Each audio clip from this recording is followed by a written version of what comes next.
After age 70, throw away these 8 things for a peaceful and happy life. What if you're holding on to things that are secretly stealing your happiness? Imagine waking up every morning feeling lighter, freer, unburdened by the things that no longer serve you. Now ask yourself, what's weighing you down? Reaching your 70s is a gift, an opportunity to step into the most peaceful, fulfilling chapter of your life. But too often we carry unnecessary baggage, old habits, outdated beliefs, toxic relationships, even physical clutter that quietly drain our energy and rob us of true joy. What if the secret to happiness isn't about adding more, but letting go? Think about it. How many things in your life are there simply out of habit, not because they truly enrich you? How much space, time, and energy could you reclaim if you released them? Letting go isn't about loss. It's about creating room for what truly matters: peace, connection, and a sense of freedom you've long deserved. Today we're uncovering 8 things that might be standing between you and the joyful, serene life you were meant to live. Some of them might surprise you, but once you release them, you'll wonder why you ever held on in the first place. Stick with me until the end. You won't want to miss this. Now, let's begin. 1. Physical clutter. The great Chinese philosopher Lao Tzu once said, "To attain knowledge, add things every day. To attain wisdom, remove things every day." The idea of letting go is not new. It is an ancient principle rooted in the wisdom of ages. The Stoics of Greece, much like the Zen masters of the East, taught that true peace comes not from acquiring more, but from freeing oneself from unnecessary burdens. In ancient Rome, Emperor Marcus Aurelius lived by this principle. Though he had access to great wealth, he chose a life of simplicity, believing that material excess only clouded the mind. He wrote in his Meditations, "Very little is needed to make a happy life. It is all within yourself, in your way of thinking." This lesson is as true today as it was then. We accumulate objects, memories, and attachments, believing they define us. But in reality, the more we hold on to the past, the less room we have for the present. I still remember the day I climbed up to my attic for the first time in years. The wooden floor creaked beneath my feet. The air smelled of old paper and forgotten memories.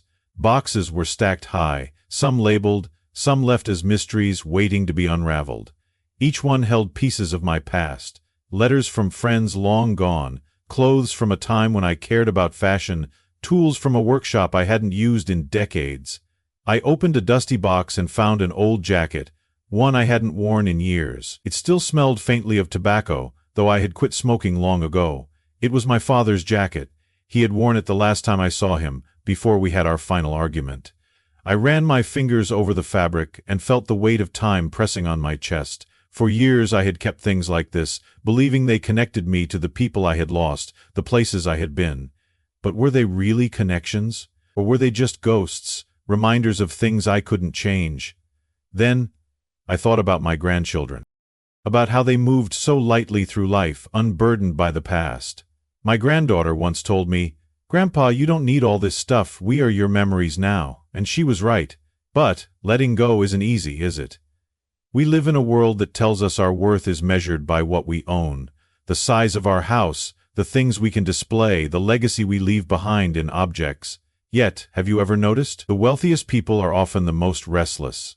They have everything, yet peace eludes them. Meanwhile, the simplest souls, the ones who own little but love much, seem to walk with the lightest steps. As I stood in that attic, I made a decision. I took that jacket, folded it neatly, and placed it in a donation box. Someone else could wear it now. My father was never in the jacket. He was in my memories, in my heart, in the lessons he taught me both in kindness and in pain. Over the next few weeks I let go of things that no longer served me. Some items I donated, others I passed down to family. The attic, once a graveyard of forgotten moments, became lighter, and so did I.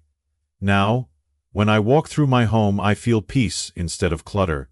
I see space instead of burdens. I am not defined by what I own, but by the love I have shared and the lessons I have learned.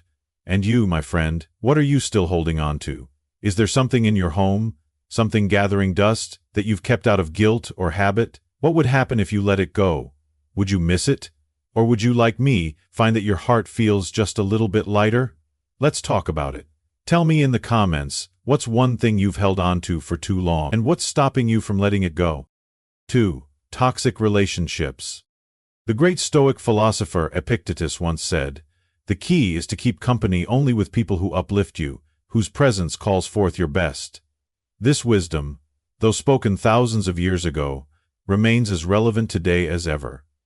In ancient India there is a well-known parable about a traveler who came across a man carrying a sack of heavy stones on his back. The traveler asked, "Why do you carry such a burden?" The man replied, "Because I always have. I do not know another way." So many of us walk through life carrying the weight of toxic relationships simply because they have always been there. We convince ourselves that history, obligation, or fear should tether us to people who drain us, who belittle us, who make us feel small. But what if we set the burden down? What if we chose peace over pain? I was in my 60s when I finally understood what my mother had once told me: not everyone who stands next to you is truly on your side. Her words echoed in my mind the day I walked out of that cafe, leaving behind a friendship that had lasted over 30 years. 30 years of small digs disguised as jokes, of conversations that revolved around her struggles but never mine, of never feeling fully seen. Her name was Linda, and she had been my best friend since our 20s.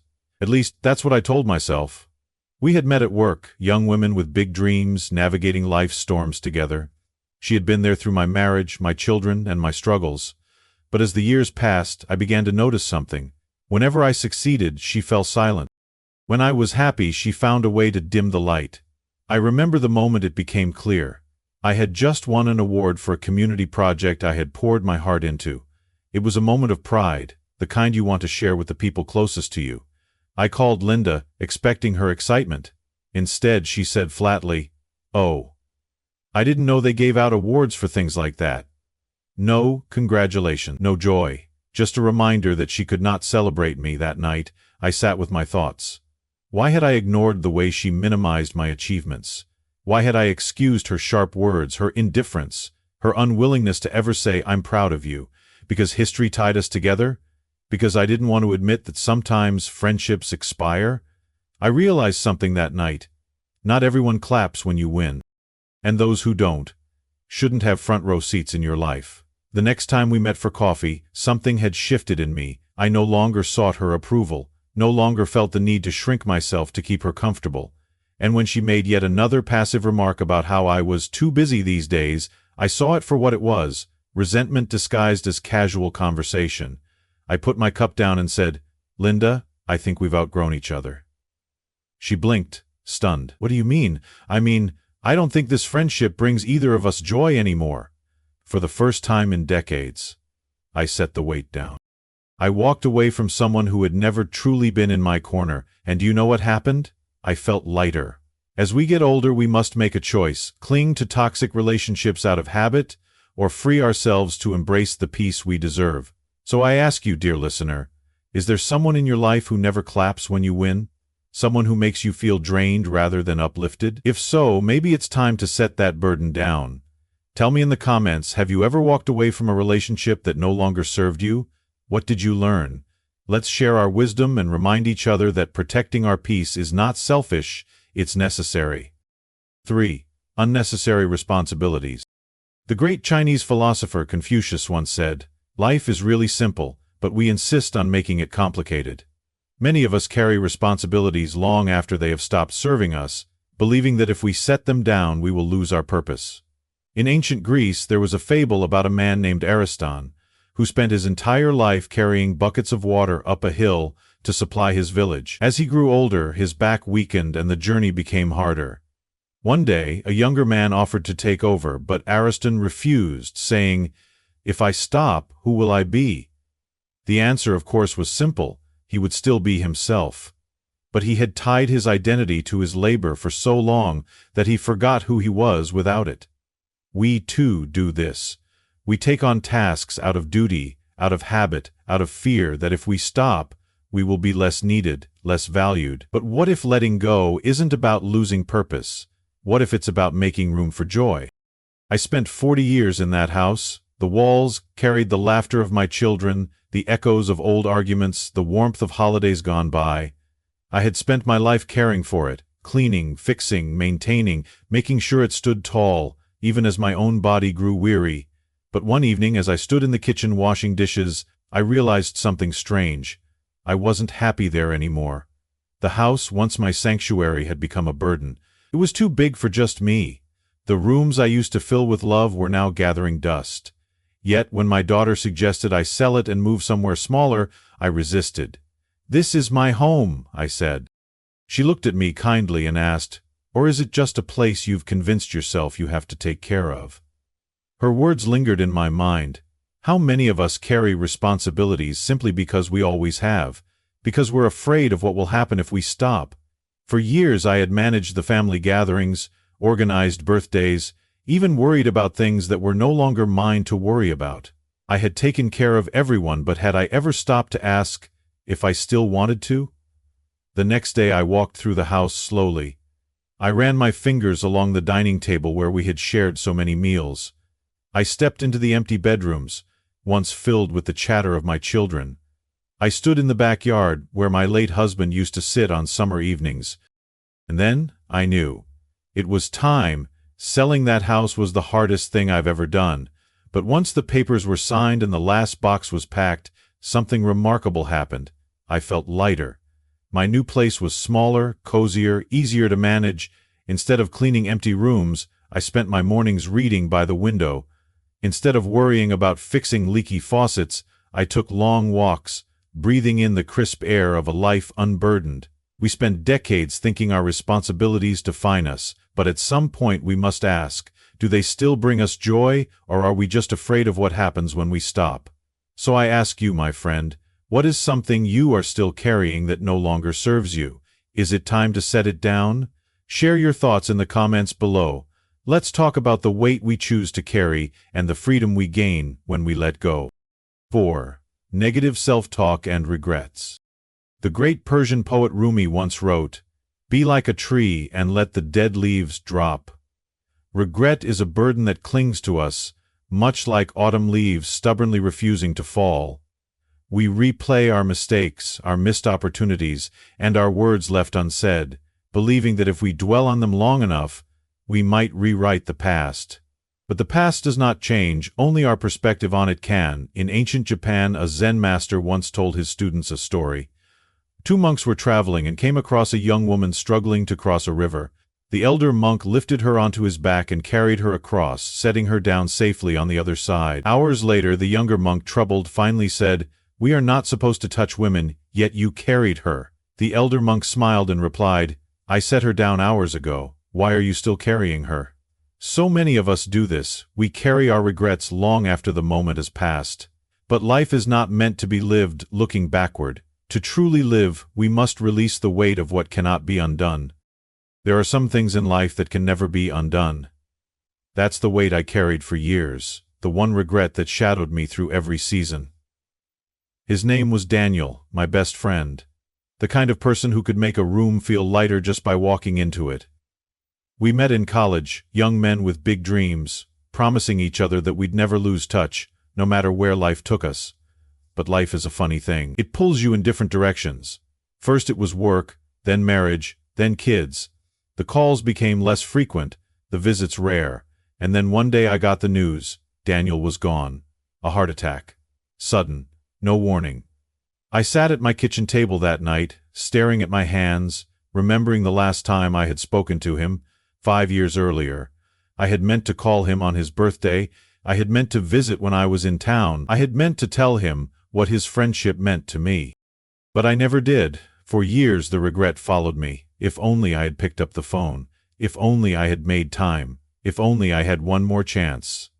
One evening I found myself at an old bookstore, wandering through the aisles aimlessly. I pulled a dusty book from the shelf and flipped through its pages. A quote caught my eye. "Regret does not change the past. It only steals the present." I closed my eyes and let those words settle in. I had spent years punishing myself, holding on to a sorrow that no amount of guilt could undo. What good had it done? Had it honored Daniel's memory, or had it only trapped me in a prison of my own making? That night I did something I should have done long ago. I sat down with a piece of paper and wrote Daniel a letter. I told him everything I never said, that I was sorry, that I missed him, that I was grateful for every moment we had, and then I walked outside and burned the letter under the night sky, watching the ashes rise into the wind. Did it bring him back? No, but it brought me back, to the present, to the life I had been ignoring while drowning in the past. We all have regrets, but holding on to them will not change what has been, it only robs us of what is still to come. So I ask you, my friend, is there something you regret? Something you wish you had done differently? If so, I invite you to set it down today. Write a letter, say the words aloud, and then let it go. Tell me in the comments, what's one lesson your past has taught you that helped you grow? Let's remind each other that life is meant to be lived forward, not backward. 5. Unhealthy habits. The Greek physician Hippocrates, often called the father of modern medicine, once said, "Let food be thy medicine and medicine be thy food." He understood something many of us forget. Our health is not just about medicine, but about the choices we make every day. In ancient China, a story is told of an emperor who summoned the wisest healer in his kingdom. The emperor asked, "Who is the greatest physician, one who cures disease, or one who prevents it?" The healer replied, "The greatest physician prevents the disease before it begins. The weakest waits until the body is broken." How often do we ignore this lesson? We wait until our bodies show signs of wear before we care for them. We tell ourselves that we're too old to change, too set in our ways. But every day is a chance to choose health, no matter how late we begin. I spent most of my life ignoring my body. In my younger years, I was too busy working long hours, grabbing whatever food was quickest, convincing myself that rest was for the weak. Then came my 50s and 60s, when I told myself, "I've lived this way for decades, what's the point of changing now?" I had aches, but I ignored them. I gained weight, but I laughed it off. A glass of whiskey every night, fried food on the weekends, what harm could it do? Then, one day, my body gave me the answer. It was a cold morning when I woke up with a strange tightness in my chest. I ignored it, probably just heartburn. But as the day went on, the discomfort turned into a dull ache, then into something more. By the evening I could barely walk up the stairs. My wife, God bless her, saw the fear in my eyes and didn't ask. She just grabbed my coat and drove me straight to the hospital. The doctor's words hit like a hammer. "You were hours away from a heart attack." I wish I could say I changed immediately, but the truth is, old habits die hard. At first I followed the doctor's advice out of fear, changing my diet, moving more, cutting back on alcohol. But something surprising happened. I started to feel better. The sluggishness I had accepted as normal began to fade. My energy returned in ways I hadn't felt in years. One morning, as I walked through the park, I saw a group of young kids running, laughing, completely lost in the joy of movement. I had forgotten what that felt like. So I made a promise to myself I wouldn't waste this second chance. Now, I take care of my body not out of fear, but out of gratitude. This heart of mine has beaten for decades, carrying me through love and loss, through failures and triumphs. My legs have walked thousands of miles. My hands have held the people I love. Why should I not treat them with care? We often think it's too late to change, but the truth is, it's never too late to give yourself the gift of health. So tell me, my friend, what's one small change you've made for your health that has made a difference in your life? Or what's one habit you know you need to let go of? Let's start the conversation in the comments below, because every small step we take today is a step toward a longer, healthier, and more joyful tomorrow. 6. Outdated beliefs. The great Greek philosopher Socrates once said, "The secret of change is to focus all your energy not on fighting the old, but on building the new." In ancient China, there is a famous story of a scholar who visited a Zen master to learn about wisdom. As the scholar spoke of all he already knew, the master silently poured tea into the scholar's cup. He poured and poured until the cup overflowed, spilling tea onto the table. The scholar cried, "Stop! The cup is full!" The master smiled and said, "You cannot learn anything new if you are already full of old ideas." How often do we hold on to beliefs simply because they have always been there? The world changes, we change, yet we cling to outdated notions about ourselves, what we can do, what we should do, what happiness is supposed to look like. But true wisdom is knowing when to empty the cup and make space for something new. I used to believe that certain things had an expiration date, that learning, passion, and even joy had seasons. and that after a certain age you were simply meant to sit back and let life happen to you. Then, at 72 years old, I learned how wrong I was. It started with a simple visit from my grandson, Evan. He walked into my kitchen one afternoon, earbuds in, tapping his fingers against the table to a rhythm only he could hear. I asked him what he was listening to and he grinned, pulling out one earbud and offering it to me. "Try it, Grandma, it's jazz." I hesitated. I hadn't listened to music like that in decades. My husband had been the jazz lover, not me. After he passed, I convinced myself that music like that belonged to the past, just like so many things I had loved once but had quietly put away. But Evan was insistent. So I listened. And something in me stirred. The next day, I found myself at the old piano in the corner of the living room. It had been untouched for years, its keys silent. My fingers hovered over them, uncertain. "You're too old for this," a voice in my head whispered. "This part of your life is over." But then, I pressed a key. Then another. And slowly, like a bird remembering how to fly, I played. The notes were rusty, awkward at first, but they were there. Day by day, I kept going. Evan helped me find old jazz pieces, and together we filled the house with music once more. I laughed at my mistakes, at my stiff fingers, at the way my old beliefs had convinced me that I had no right to try. And do you know what I learned? Life does not stop at 70 or 80 or even 90. It evolves, and we have the power to evolve with it.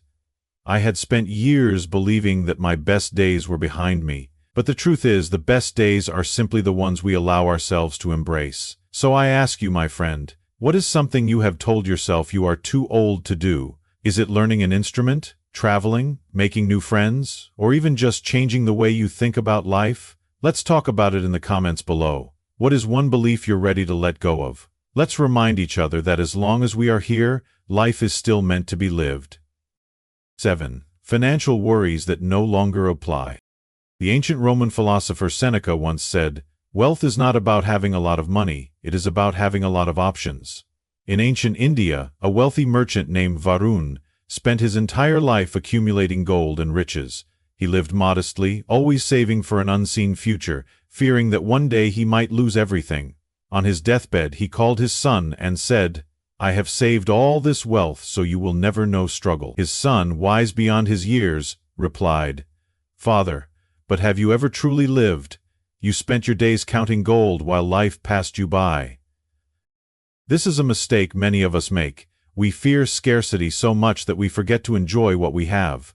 Money is a tool, not a prison. It is meant to bring security, yes, but also joy, experience, and comfort. At some point, we must ask ourselves, are we using our money or is our money using us? For as long as I can remember, I was a man who believed in saving. I grew up in an era where money was scarce, where every penny had to be stretched, where my parents taught me that security comes from sacrifice. So I followed that lesson my whole life. I worked hard, saved diligently, and spent cautiously. I skipped vacations, avoided luxuries, and never indulged in things I considered unnecessary. Then, at 75, I lost my wife. Mary was always the one who had begged me to loosen up, to take that cruise, to buy that fancy bottle of wine, to enjoy the money we had worked so hard for.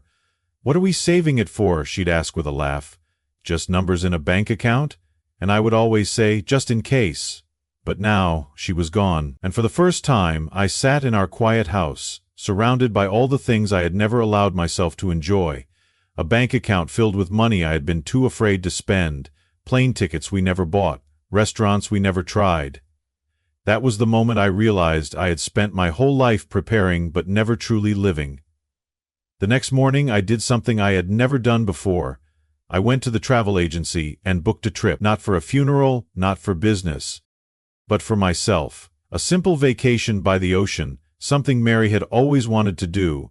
The first time I sat by the shore I thought of her, the wind in my hair, the sound of the waves. I could almost hear her whispering, "It's about time." Since then, I've changed.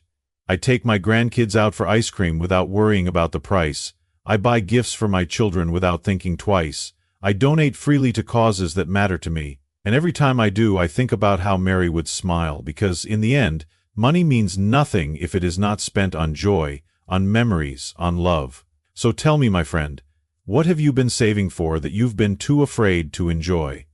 Let's talk about it in the comments. What's one thing you've always wanted to do, but held back because of financial caution? Maybe it's time to stop waiting. 8. Fear of change. The great Chinese philosopher Lao Tzu once said, "When I let go of what I am, I become what I might be." In ancient Greece, an old man named Demetrius lived in a small village.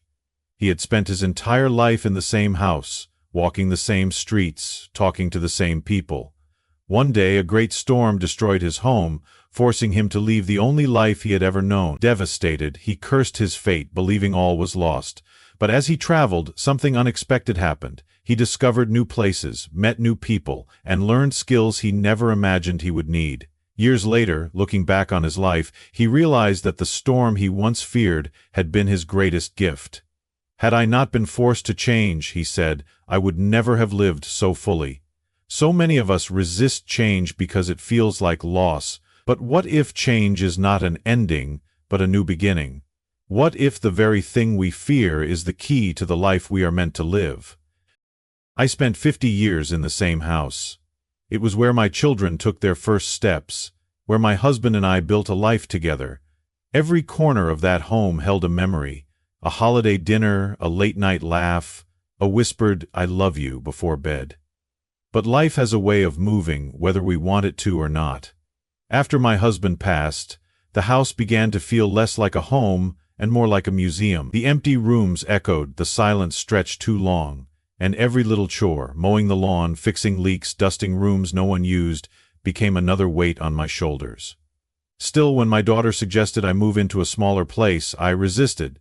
"This is my home," I told her. "Where else would I go?" The idea of starting over at my age terrified me. What if I hated it? What if I felt like a stranger in my own life? What if I left behind more than just a house?